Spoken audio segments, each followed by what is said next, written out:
Desire earnestly spiritual gifts, especially that you may prophesy. I think Paul was kind of little, let's just say,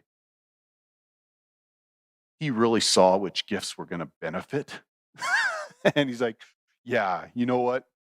Go for prophecy, right? Really desire prophecy. That's what you need. Bless you, Paul. Like, yeah. I say that because that was one of the first gifts that God developed in me.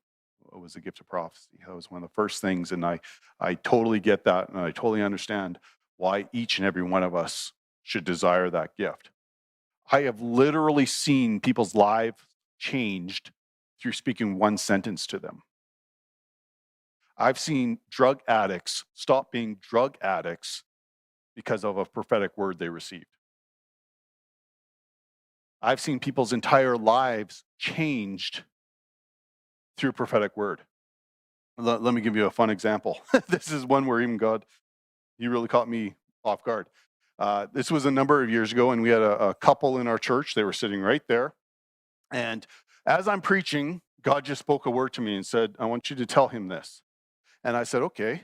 I said, this week on Wednesday, you're going to be sitting at your desk.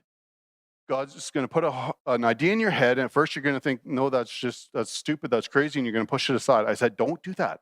I said, take that idea and go take it to your boss. And he's like, okay. He comes back the next week and said, you know what you told me? That's exactly what happened. My wife and I and family are now moving back to Texas. I'm like, what? He said, well, when I told my boss this idea, he said he wanted me to run that entire division. And he needed me to go back to Texas to the central company there to implement this and get it running. I'm like, oh, okay. See, God only gives you what you need to know. Okay. He doesn't go beyond the expansion in the prophetic. He just tells you what you need to say and then be faithful to say it.